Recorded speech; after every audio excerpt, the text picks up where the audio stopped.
fiery horse with the speed of light, a cloud of dust, and a hearty hi-yo Silver, the Lone Ranger.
With his faithful Indian companion Tonto, the daring and resourceful masked rider of the plains led the fight for law and order in the early western United States. Nowhere in the pages of history can one find a greater champion of justice. Return with us now to those thrilling days of yesteryear. From out of the past come the thundering hoofbeats of a great horse, Silver. The Lone Ranger rides again. Come on, Silver.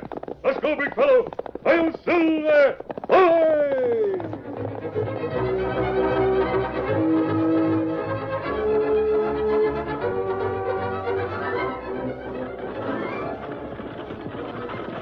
Dan Reed, the 14-year-old nephew of the Lone Ranger, was one of two passengers on a stagecoach heading for San Felice. The girl who sat opposite him in the swaying vehicle wore the clothing of an Easterner.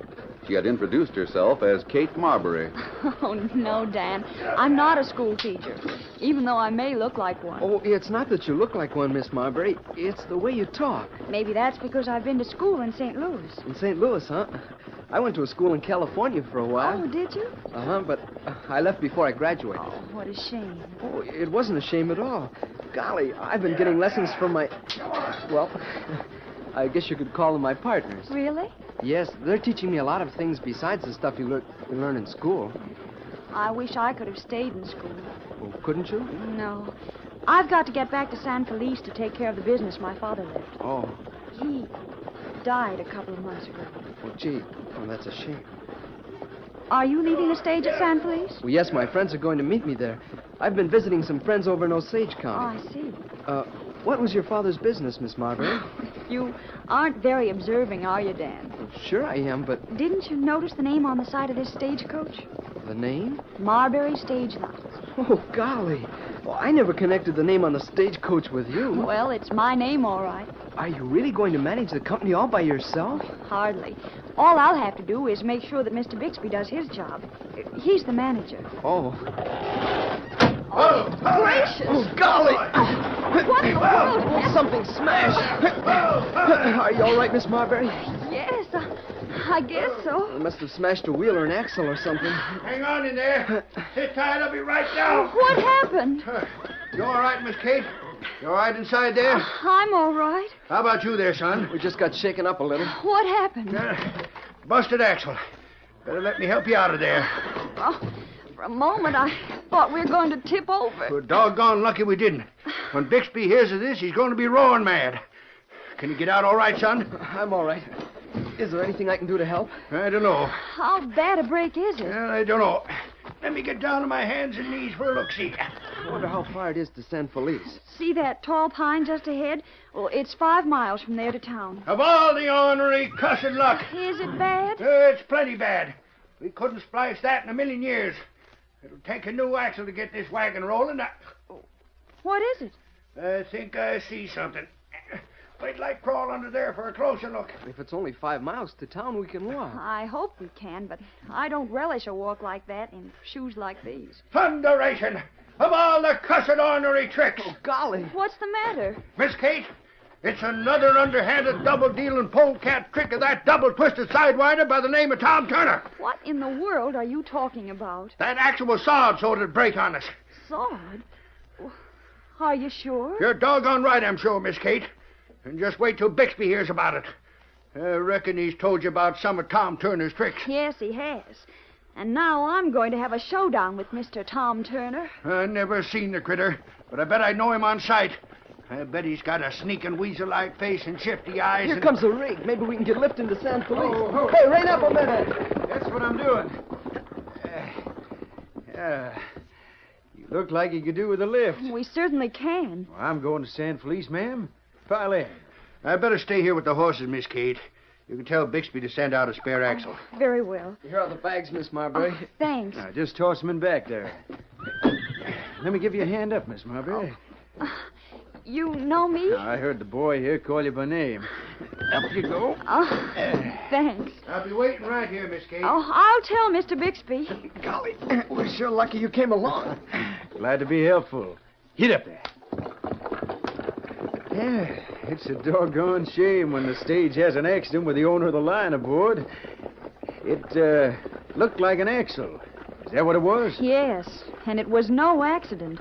No? The driver said someone had sawed the axle so it would break. Tom Turner's the one who did it. Just wait till I see that sneaking upstart. Why do you say he did it, Miss Marbury? He's made all kinds of trouble for the Marbury line. Yes? Yes. He's poisoned 4 of our horses. He's cut harness, sawed axles, and he even shot a couple of our drivers. Great day, ma'am. How do you know he's done all this? Mr. Bixby, the manager of my company, told me about it in his letters. Yes, but why would Turner do stunts of that sort? Because he started a 2-bit stage line and he wants to get our business. Ah. Hey, have you got proof of any of these things you mentioned? No. Mr. Bixby says Tom Turner's too smart to get caught. Well, what you've said is sure news to me, Miss Marbury. I'm sorry to hear about it. Fact is, I'm awful sorry. You are? I sure am. Because, you see, I'm Tom Turner.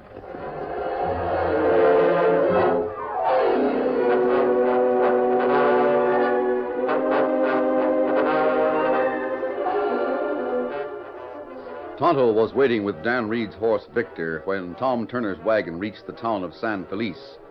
Kate left the stage office and went to the hotel porch where Bixby, the manager, was waiting.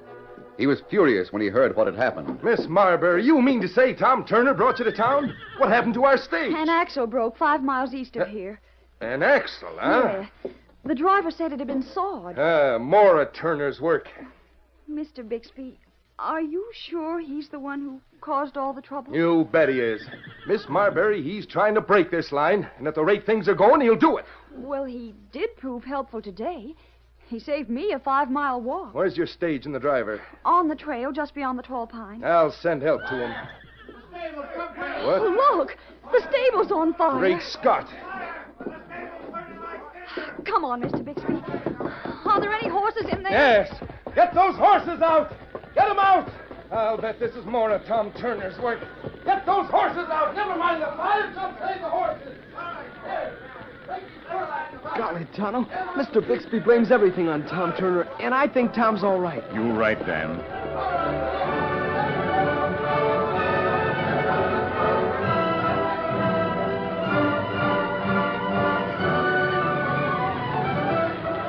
In a matter of minutes, the stable was a raging inferno. The building was doomed, but the townspeople fought to delay its collapse until the horses could be led to safety.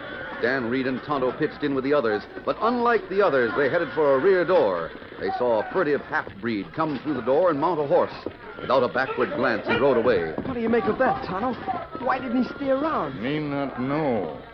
Maybe find out by and by. Do you suppose there are any horses in that part of the stable? Me go see. You wait here. Oh, but Tonto, I want... Oh, you wait. Dan had no choice. He waited for a minute that seemed like an hour. Then his Indian friend returned. Horse all out of stable now. The men up in front have stopped fighting the fire. I guess they're going to let her burn. There's nothing else to do. What do you make of that half-breed who rode away? Dan, you wait. Me tell story when we get to camp. What story? Scout and Victor over this way. What story are you going to tell the Lone Ranger? Maybe half-breed start fire. Lone Ranger, maybe follow him. Maybe make half-breed talk. Well, I hope so. Because if the one that started that fire isn't found, Tom Turner's going to be blamed. Mr. Bixby's out to get him.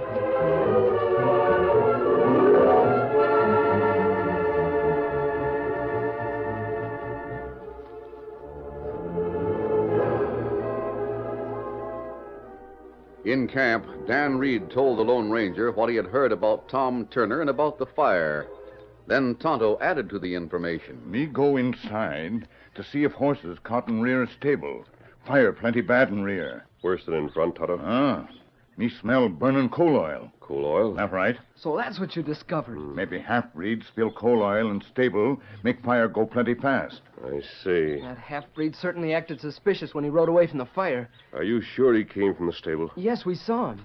If he'd had any business there, he'd have certainly stayed around to help fight the flames. That right? His trail should be easy to follow. That's what me think. I think I'll disguise myself as a half-breed and call on him. Me go help follow trail? No, Tonto. I want to know what's going on in town. You and Dan will have to take care of that for me. What's going on? I want to know what's said about Tom Turner. If Bixby accuses him of starting the fire, I'd like to know what Tom has to say. Dan, you already know Miss Marbury. Perhaps you can find out what she intends to do. I'll try. I'll leave as soon as I can get into a disguise. We'll meet here in camp tonight and compare notes. What are you going to do when you catch up with that half-breed? I'm going to make him tell why he was in the stable and why he didn't stay to help fight the fire.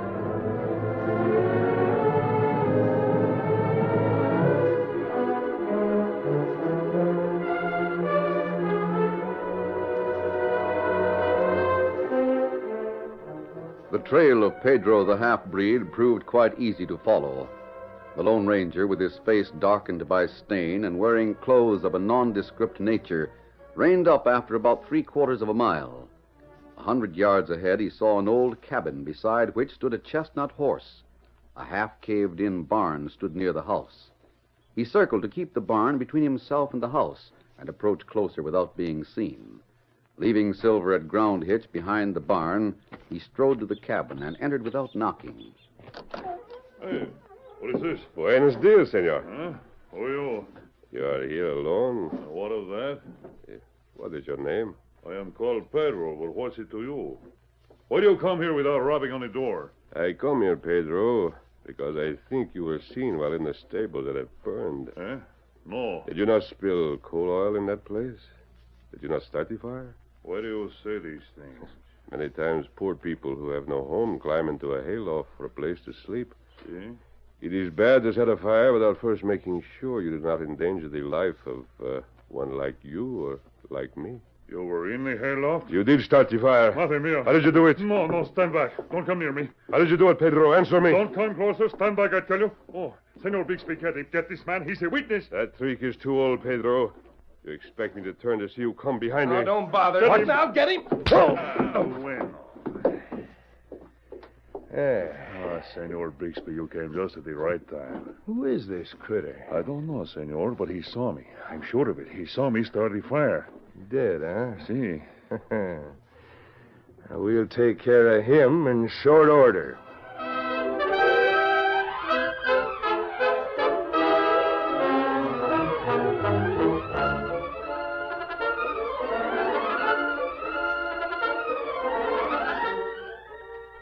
The curtain falls on the first act of our Lone Ranger story. Before the next exciting scenes, please permit us to pause for just a few moments.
Now to continue our story. When the Lone Ranger, disguised as a half-breed, went to Pedro's shack, he confirmed the suspicion that Pedro had started the fire in the Marbury stable. But Bixby, sneaking into the place, struck the Lone Ranger with the barrel of his gun and knocked him unconscious. Then, with Pedro's aid, he tied the helpless man and put him on a bunk in the corner. There. That'll hold him. It was at this point that the Lone Ranger regained consciousness, but he gave no sign. Senor Bixby, what are we going to do with him? I don't know yet, Pedro. I gotta do something about Tom Turner. Huh? What happened? I'll tell you what's happened. After the fire, I was in the office talking to Miss Kate, telling her how Turner was behind all the trouble. She sat there listening to me and nodding from time to time. You see, Miss Kate, in things like this, you gotta look for a motive. I see. Now, someone's out to break this company of yours. The only one with a motive is Tom Turner. But, Mr. Bixby, you've got to have definite proof against him before you can make any charges. I know that, Miss Kate, and I aim to get that proof. Loss of that stable today is a mighty serious thing. In fact, you'll have to go into debt to build new stables. Things keep on like they've been going, you'll be out of business in a couple of weeks. I've got to get proof against Turner, and I aim to do it. I suppose you're talking about me. You? Mr. Turner. So you think I'm responsible for all that's happened, eh, Bixby? Been eavesdropping, huh? Come on in here, Sheriff. Tell Miss Marbury and Bixby what you've found. Yep, I'll tell them all right. Sheriff, what's he talking about? About this, Miss Kate. A waterproof silver matchbox. I found it near the ruins of the stable. And it has my name engraved on it. Your name? The sheriff started questioning me, and I told him that if he had any suspicions, to throw me in jail. Yes, sirree, and that's just what I'm going to do. Jail? Well, Sheriff, there's been no official charges made. Not by you, Bixby. I'm holding Turner on suspicion of starting that fire. So that's what happened in town, Pedro. And right now, Tom Turner's in the calaboose where he's got a 100% alibi for anything that happens. Santa Maria, Senor Bixby. That's bad. Kate Marbury's got to take one more great big loss to put her out of business. And Tom Turner, Senor? He's got to be proved guilty of everything that's happened to the Marbury lines to put him out of business. And I think I know how we can do it. Bueno, Senor, bueno. Tell me how. I've been doing some thinking while I've been talking, and I've got the answer. Pedro, we got to act tonight. We're going to break Tom Turner out of jail. Then we're going to set fire to the saddle shed. That'll wipe out all the equipment of the Marbury stage lines. And Turner will be playing for it, eh? We'll see that he is. Pedro, I'm going to catch Tom Turner and the half-breed that's to break him out of jail. I'm going to catch him right in the act of starting the fire. Huh? Yep. Got it all worked out. We'll take Turner out of jail, take him and that breed we've tied up on the bunk over there to the saddle shed. I'll see 'em there and shoot 'em both. But it'll be too late. Yes, sir, too late to save the saddle shed. Well, the sneaking firebugs will have had the fire started before I see 'em. Está bueno, Senor. That's good. Marbury and Turner lines are both out of business. Then I'll get a franchise and go into business myself. Now, look, Pedro, we got to have help. Help, Senor? What's the name of that critter that cousin of yours that you talked about? Oh, Manuel. Yeah, where is he? He has a small farm south of here. You get him here in your shack by midnight tonight? I think so. Now, you get him. Tell him there's some easy money. Oh, if that's the case, I know I can get him. You have him here at midnight, and I'll be here to tell you the plan. I'll have to start at once to get him here in time. All right. We'll make sure the ropes on that prisoner are good and tight. Then you can start.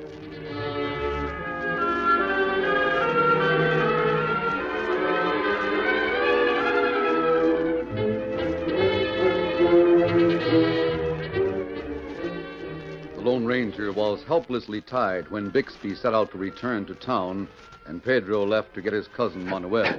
Tight rope. He fought against the ropes, exerting the full strength of his muscles. But the rope was strong, and the knots were well tied. He knew the details of Bixby's plan, but the knowledge would do him no good unless he could get free to act. He rested, and then he renewed his efforts. And then he heard a sound, the whinny of his great horse Silver, and realized that he was not entirely by himself.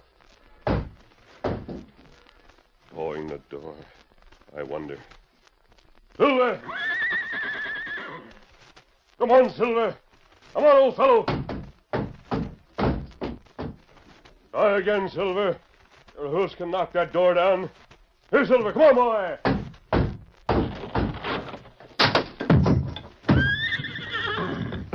Good work, Silver. Here, fellow. I've taught you to untie ropes. Bend down here. Down. Free my hands. The well-trained horse knew what was expected of him. His strong teeth fumbled with the ropes about the Lone Ranger's wrists. He tugged and hauled. He bit, and finally the knot grew looser. That's it, Silver. He tugged some more, and then the knot was loose. Now, won't take long to get this one off my feet. In another moment, the Lone Ranger stood. He took the gun belt that had been thrown over a chair in the corner, buckled it about his hips, Wait a minute. then led Silver from the room. Come on, fella. Now we can travel, Silver. Steady, big fella.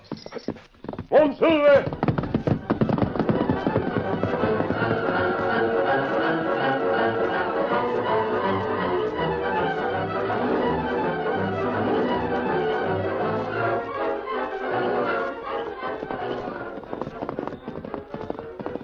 Oh, Silver. Oh, steady, big fella. Oh, golly, you were a long time. Dan, Tonto, I've learned the truth, but I can't prove it. And what we do to help? Is Tom Turner making all the trouble? No, the schemer's name is Bixby. He's trying to smash both stage lines so he can take over. Tonight's the showdown, and we've got to do something about it. Now, each of you will have to do his part. And what we do? Just tell us. Here's the plan. Now, listen carefully. While he outlined the plan that he decided on during the return to camp, the Lone Ranger threw aside the disguise and resumed his own familiar clothing. Then he put the mask in place across his eyes. In the meantime, Dan and Tonto had saddled their horses and made ready to ride. Steady there. Now, you understand what you're to do? We sure do, and you can count on us. Good. Don't forget the people you're to see, Dan. I won't forget. Tonto, you're riding with me. Be ready. I'll start right now. We're all starting right now. Steady, big fella. Come on, Silver! Come on, big fella. Count.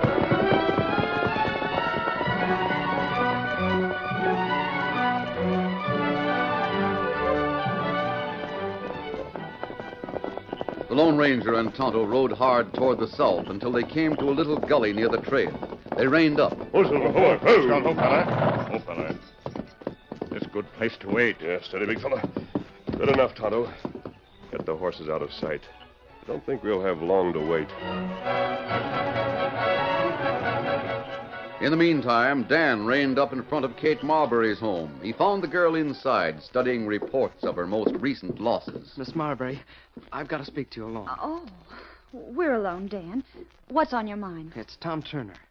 Oh, He's not to blame for what happened. no? No, but unless you'll help and persuade the sheriff to help, you'll never learn who's really to blame. Sit down, Dan. You know something. What is it? Dan talked and Kate listened for the next quarter hour. The girl's face underwent a change. When Dan had finished, she rose with a new determination in her eyes and said, Come with me. We'll call on the sheriff.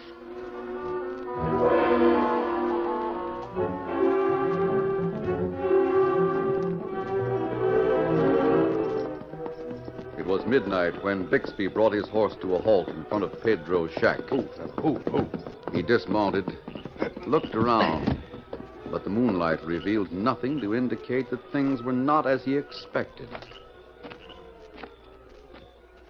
He went to the window and looked into the shack. An oil lamp burned low, and the light was made even more feeble by a badly smoked chimney. He saw a dark-skinned man lounging in a chair, and against the back wall of the room, a figure lay beneath a blanket, face to the wall.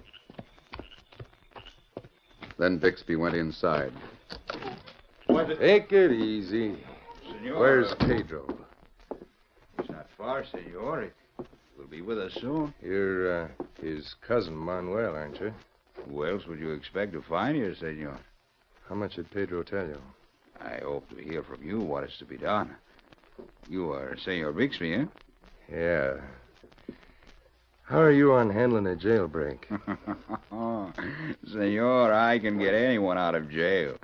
Especially the jail in San Feliz. Good. Now, here's what's got to be done. We're going to break Tom Turner out of jail. Who, senor? Tom Turner. I don't expect you know him, but that don't matter. And then what? We drag him over to the Marbury saddle shed. Start a fire and shoot 'em. We also got to take the critter that's over there on the bunk. See, but, senor, what is to be gained by all of these?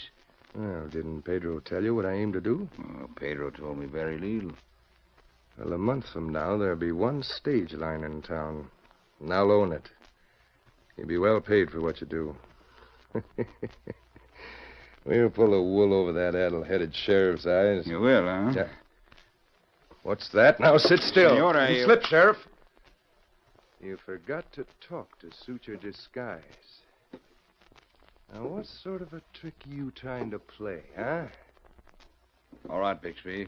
You've got the drop on me. One murder more or less won't matter. Stop it, Bixby. Good work. Don't reach for another gun. I'll break your left arm, too. It's a frame-up. It's the true facts, Bixby. We got 'em all. Gonna bust Turner out of jail, huh? Come in here, Tom. You're too late, Bixby. He's already out of jail. Going to kill me, were you, Bixby? Set fire to my saddle. Turner, Miss Kate. If you didn't have a busted wrist, I'd smash your nose. No, now, wait, So yes, wait. Bixby, we've got you dead to rights. We've also got Manuel and Pedro. In fact, I borrowed these clothes from Manuel. But how...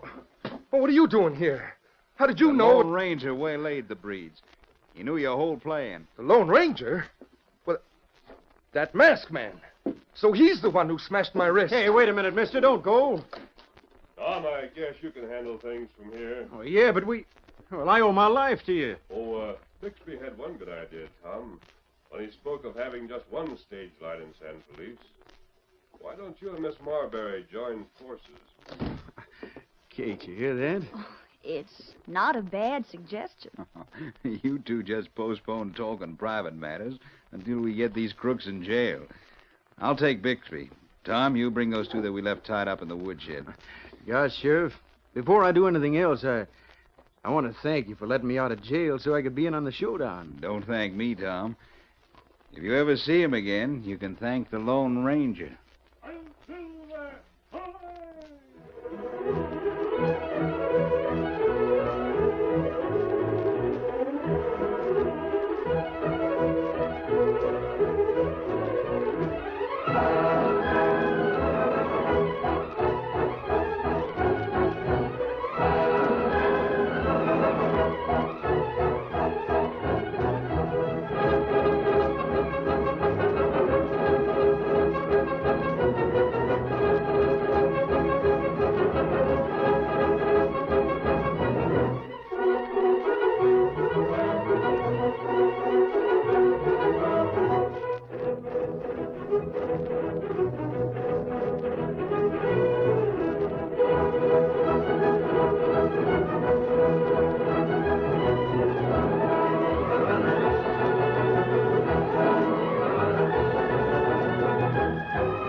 The story you have just heard is a copyrighted feature of the Lone Ranger Incorporated.